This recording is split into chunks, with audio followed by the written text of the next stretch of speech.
मशहूर गजल गायक पंकज उदास आज हमारे बीच नहीं रहे। उन्होंने 72 साल की उम्र में अंतिम सांस ली। आइए लोगों से जानते हैं कि कौन सी वो गजल है और कौन सा वो किस्सा है जो उनसे जुड़ा हुआ है, जो लोगों के दिलों में आज भी अमर रहेंगे। पंकज उदास हमेशा हमारे जहन में गज़ल सम्राट की तरह जिंदा रहेंगे।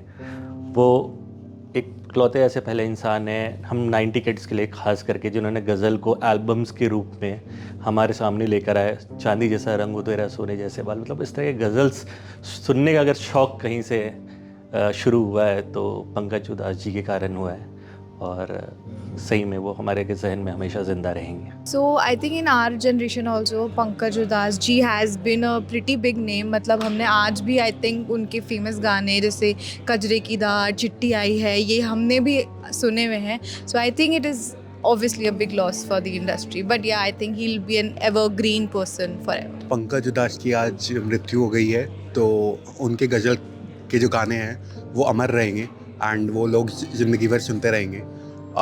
The man has died but the music will remain. हमारे देश के एक बहुत ही उम्दा कलाकार आज उनकी मृत्यु हो गई है। आई थिंक हम सब ने उनकी जो सिंगिंग है, स्पेशली चिट्ठी आई है, सच अ आइकॉनिक सॉन्ग जिसमें हम सब रोए हैं definitely, and of course he was the favourite of all the lovers. He will remain in our hearts. End of an era. अब बैठ के किसके गाने सुन के रोएगा कोई भी इंसान। He was a legend, but या ज़िंदगी और मौत पे किसका कंट्रोल है। आज बहुत अच्छे सिंगर को खोया है इंडिया ने। हम लोग जब कभी भी मन भारी होता था तो उनके गाने, उनके गज़ल सुनते थे और मन हल्का हो जाता था। तो सच्चे श्रद्धांजलि मेरी ओर से। Like I am a big music lover, तो मैं बता रहा हूँ कि म्यूज़िक इंडस्ट्री और इंडियन सिनेमा इंडस्ट्री के लिए बहुत बड़ा लॉस है। तो मतलब जैसे गाने चिट्ठी आई है, ऐसे बहुत सारे गाने जो उन्होंने हमें दिए हैं, तो मतलब ऐसे गाने और कोई बना भी नहीं सकता। तो एक गिफ्टेड बंदा था, एक मेहनती बंदा था, जो हमने एक लॉस कर दिया। It's a gem of a person. So I am really saddened to know that news.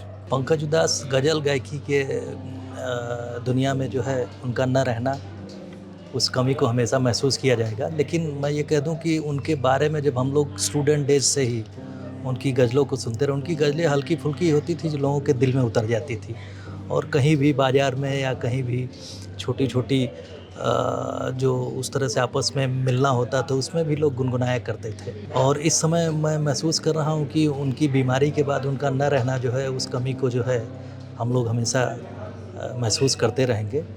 Pankaj उदास का इस तरह से जाना जो है थोड़ा विश्वास नहीं हो रहा है। पंकज जी का देहांत होना is not just a loss in the world of music, but also a loss for anybody who understands music, who understands life, who understands emotions।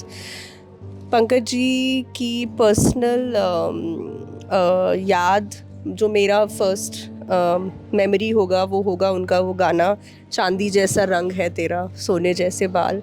उसकी एक लाइन है कि तू जिसको मिल जाए गोरी वो हो जाए माला माल। मैंने आज तक कोई ऐसी महफिल नहीं देखी, कोई ऐसा आदमी नहीं देखा जिसने वो लाइन सुनी हो और वाह वाह ना की। और ऐसे बहुत से गाने होंगे। तो जो भी लाइफ को करीबी से जानता है वो पंकज जी को मिस करेगा। Rest in peace Pankaj ji. I hope and I know कि उनको रिप्लेस करना कभी पॉसिबल नहीं हो पाएगा। It's a sad day.